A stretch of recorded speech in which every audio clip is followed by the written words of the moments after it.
सच्चिदानंद सदगुरु साईनाथ महाराज की जय। ओम साई राम। मित्रों, आज का ब्लॉग आप सभी हमारे साईं परिवार के लिए विशेष लाभकारी और कल्याणकारी है, क्योंकि आज के ब्लॉग में अपने साईं परिवार के लिए कार्तिक पूर्णिमा का बहुत ही विशेष उपाय लेकर के आए हैं। ऐसी मान्यता है कि कार्तिक पूर्णिमा के दिन चंद्रदेव 16 कलाओं से युक्त होकर परिपूर्णतम रूप में क्षितिज में उदय होते हैं, और ऐसे समयों में जब वह उदय होते हैं और कोई भी व्यक्ति उनके निमित्त, और उस दिन भगवान विष्णु और माँ लक्ष्मी के निमित्त अगर कोई विशेष उपाय पूजा अनुष्ठान किया जाता है तो उसका 100% फल प्राप्त होता है और सौभाग्य का उदय हो जाता है।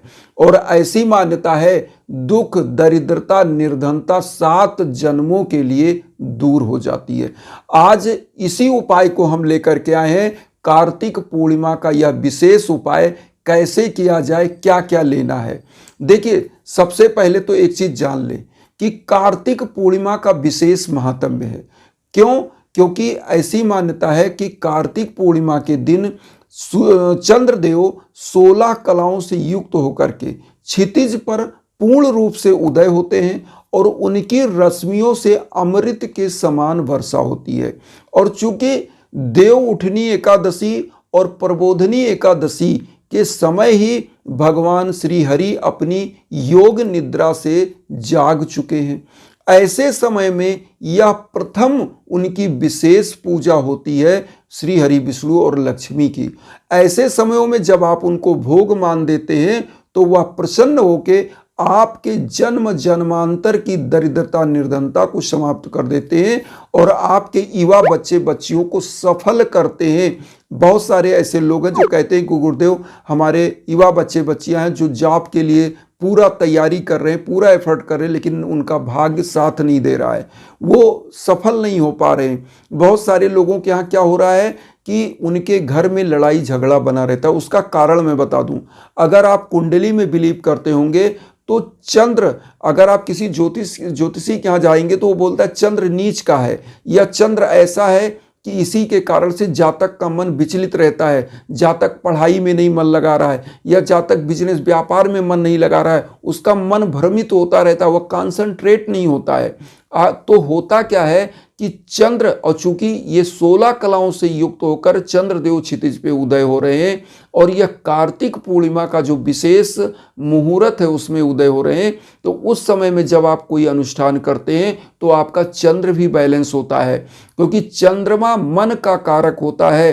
तो मन को नियंत्रण करने का यह सबसे अच्छा दिन है, क्योंकि आजकल घरों में जो लड़ाई झगड़ा चलता है ना, मुंडे मुंडे मतिर भिन्ना, सभी परिवार का एक एक व्यक्ति का मन अलग अलग, उनका विचार अलग अलग है और विचारों में टकराहट होती है। ऐसा परिवार गर्त में जाता है क्योंकि उनको निर्धनता व्याप्त हो जाती है जब परिवारों में एकता नहीं होती है। इसीलिए गोस्वामी तुलसीदास जी ने क्या लिखा है कि जहां सुमति तहाँ संपत्ति नाना, जहां कुमति तहाँ विपत्ति निधाना। जहां पर आपसी एकता, विचारों में एकता है, वहां नाना प्रकार की संपत्ति होती है, और जहां पर विचारों में कुमति होती है, विचार एक नहीं होते, वहां समस्त प्रकार के रोग दोष कलेश विकार घेर लेते हैं, समस्त प्रकार की निर्धनता आ जाती है।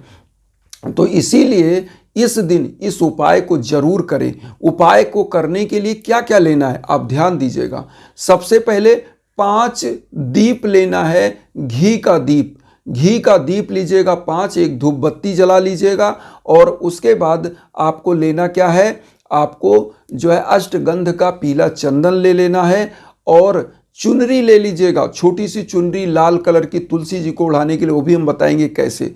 तो चुनरी ले लेना है, और उसके बाद 1 लोटा जल ले लेना है। घर में बढ़िया से स्वादिष्ट बना करके खीर रख लेना है, पंचमेवा डाल करके, ड्राई फ्रूट डाल करके बढ़िया स्वादिष्ट खीर बना के पवित्र एकदम रख लीजिए। आप नहा धो करके एकदम स्वच्छ वस्त्र धारण करिए, और मार्केट से आपको कमल का पुष्प ले लेना है, वो ध्यान दीजिएगा। और मार्केट से ही आपको लेना 5 या 7 पीली कौड़ियाँ या 5 या 7 आपको गोमती चक्र, इसी में से 5 चाहे गोमती चक्र ले लीजिए, 5 कौड़ियाँ ले लीजिए, या 7 गोमती चक्र ले लीजिए, 7 पीली कौड़ियाँ ले लीजिए, जो भी संख्या आपको लगे उसमें से आपको ले लेना है। और पीला एक छोटा सा कपड़ा, उसमें 1 रुपये का सिक्का डाल के कैसे बांधना है उसको भी हम बताएंगे। ये पोटली अक्षय पूंजी की तरह काम करेगी, जहाँ रहेगी वहाँ चुंबक की तरह धन को खींचेगी। कैसे करना है आप ध्यान दीजिए। सबसे पहले आप नहा धोकर स्वच्छ वस्त्र धारण करके भगवान के सम्मुख बैठिए। तो वहाँ पीले आसन पर भगवान विष्णु और माँ लक्ष्मी को स्थापित करना है। किस प्रकार की पोस्टर लेनी है उनकी, ऐसा तस्वीर लेना है जिसमें क्षीर सागर में शेषनाग की सैया पर भगवान विष्णु विराजमान हो और उनके चरण कमल में माँ लक्ष्मी विराजमान हो। ऐसी तस्वीर आपने देखी होगी, जो भगवान विष्णु क्षीर सागर में शेषनाग की सैया पर लेटे हुए और माँ लक्ष्मी उनका चरण दबा रही हैं। तो ऐसी अगर मिल जाती है ले लें तो बहुत ही श्रेष्ठ है, और नहीं मिलता है तो भगवान विष्णु और लक्ष्मी की कोई भी प्रतिमा आप जैसे भी मिल जाए ले लीजिए। ये लेना है। अब आपको पीले आसन पर उनको स्थापित कर देना है। अष्टगंध का चंदन लगाइए। जो आपने गोमती चक्र लिया है, कौड़ियाँ लिया है, उन सभी में आपको जो रिंग फिंगर होती है इसी से तिलक भगवान को लगाना है, और इसी से कौड़ियों पर गोमती चक्र पर तिलक लगा दीजिए। और 1 रुपये का सिक्का उस पर भी तिलक लगा के इसी कौड़ियों के बीच में, गोमती चक्र के बीच में रख के पीले कपड़े में बांध दीजिए, और माँ वैभव लक्ष्मी श्रीहरि के चरण में रख दीजिए। अब यहाँ पर खीर का वहाँ भोग लगा के रख दीजिए। एक काम करना है, कमल का पुष्प जो आपने लिया उसको लिए रहिएगा।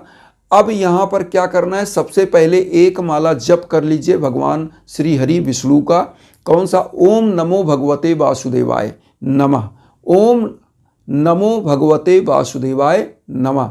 ये मंत्र का आप जप कर लेना है। ओम नमो भगवते वासुदेवाय नमः। इस मंत्र का जब आप जप कर लें एक माला, उसके बाद आप कमल का पुष्प लीजिए और माँ वैभव लक्ष्मी से प्रार्थना करके कि माँ हमारी समस्त दुख दरिद्रता निर्धनता दूर करिए। अगर बच्चे के लिए कर रही हैं तो उससे बोलिए, या कोई भी बंधु बांधव के लिए, अपने पति के लिए कर रही कोई माताएं बहनें, या कोई भी ऐसा कर रहा है अपने पुत्र पुत्री के लिए कर रहा है, तो मांगे कि उनका बिजनेस व्यापार रोजगार में सफलता दीजिए, और उस कमल को उनके चरण में अर्पित करके एक मंत्र का जप वहाँ करिएगा। ओम महालक्ष्मी नमः मंत्र का जप कर लीजिए और वहाँ कमल के पुष्प को उनके चरण कमल में चढ़ाइए। और उसके बाद अब क्या करना है, 5 दीप आपने वहाँ पर ज्वलित किया। यहाँ पर एक चीज़, जो चुनरी लिया है, चुनरी में पीला अष्टगंध का चंदन लगाइए, और उसके बाद तुलसी के वृक्ष पर आप इस चुनरी को अर्पित करिए। वहाँ पर एक दीप जलाइएगा। अपने घर के मुख्य दरवाजे पर आप कोशिश करिएगा 15 नवंबर को ही इस उपाय को आज शाम को ही करना है, तो तोरण द्वार, आम के पत्तों का तोरण द्वार अपने मुख्य दरवाजे पर लगाइएगा। क्योंकि ऐसी मान्यता है कि देव उठनी प्रबोधनी एकादशी के बाद जो है भगवान श्री हरि विष्णु उस दिन जागृत होते हैं चतुर्मास की योग निद्रा के बाद। तो उनका वेलकम आप कर रहे हैं, देव दीपावली की तरह वेलकम कर रहे हैं उनका। और हो क्या रहा है, जब आप तोरण द्वार लगाते हैं तो आपके घर में हमेशा सुख समृद्धि शांति आती है, धन दौलत आती है, और बुरी नज़र या बुरी आत्माएं कभी वहाँ प्रवेश नहीं करती, नकारात्मक ऊर्जाएं कभी नहीं आती। तो ऐसे वहाँ तोरण द्वार अपने दरवाजे पर लगाइए, एक दीप अपने मुख्य दरवाजे पर लगा दीजिए। अब इस दिन आपको कुछ उपाय और करने चाहिए। दीप दान, 5 दीप या 7 दीप आप जलाइए, किसी मंदिर में या तो जला के आइए, किसी भगवान के सम्मुख, या आपके आसपास कोई नदी है पवित्र तो उस नदी में एक दोने में, मतलब दोना ले लीजिए, 5 या 7 जितना दीप जला रहे हैं उतना दोना, सब में दीप जला के रख दीजिए, सभी को तैरा दीजिए। तो ये दीप दान करने से आपका दुर्भाग्य दूर होता है। इसका प्रकाश जितनी दूर तक जाता है प्रवाहित होकर, उतना ही आपके सौभाग्य उदय होते जाते हैं। और ये करिए। और अगर आपके पास ना तो वहाँ मंदिर है ना तो नदी है, तो आप क्या करिए, पीपल वृक्ष हो तो वहाँ पर भी 5-7 दीपक आप जला करके, 5 या 7 आप संख्या जान लें, जला करके पीपल वृक्ष के नीचे ओम नमो भगवते वासुदेवाय नमः बोल के, एक अगरबत्ती धूप बत्ती, 1 लोटा जल डाल के पैर छू के आप चले आएं। इस दिन यह करना चाहिए। इस दिन गरीबों को भी भोजन वस्त्र का दान करना चाहिए, ठंडे वस्त्रों का दान, जो मतलब ऊलेन वस्त्र हो, मतलब ठंडी के वस्त्र हों, मतलब जो ऊलेन वस्त्र हों उनको सुकून दे शरीर को, तो ये दान करने से आपके शरीर के भौतिक ताप समाप्त हो जाते हैं और आपका जो सौभाग्य है वह उदय होता है, तरक्की होती है। अब यहाँ पर आता है जो आपने कौड़ियाँ रखी वो कहाँ रखें? जिसका बिजनेस व्यापार है वो अपने तिजोरी में रख सकता है, वहाँ धन धान्य से परिपूर्णता रहेगी। जो माताएं बहनें पैसा जहाँ तिजोरी में रखती वहाँ डाल दे तो उनके घर में धन धान्य से परिपूर्णता आती है। जो युवा बच्चे बच्चियाँ जिनको सफलताएं नहीं मिल, अगर इस पोटली को हमेशा अपने पॉकेट में रखें तो ऐसी मान्यता है उनकी जेब पैसे से भरी रहेगी और वो जहाँ भी बिजनेस व्यापार जॉब के लिए प्रयास करेंगे वहाँ तरक्की और सफलताएं उनको 100% मिलेगी।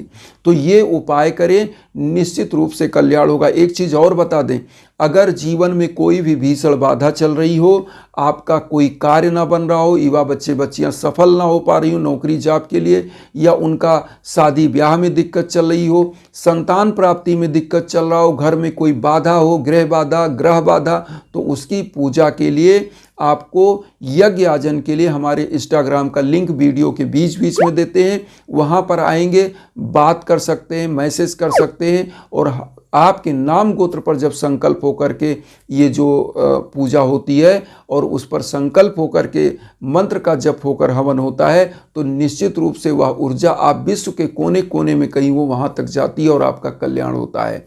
तो आपको कहीं भटकने की ज़रूरत नहीं, हमारे इंस्टाग्राम पर आइए, वहाँ संपर्क करिए। और एक चीज़ और कहेंगे कि वसुधैव कुटुंबकम की जो भावना हम लेकर चल रहे हैं उसमें आप सभी लोग चैनल को सब्सक्राइब करके अपना आशीर्वाद दीजिए। उन साईं भक्तों तक वीडियो को जरूर शेयर करिए जो किन्हीं कारणों से कष्ट में, दुख में, इसी भावना के साथ ओम साईं राम।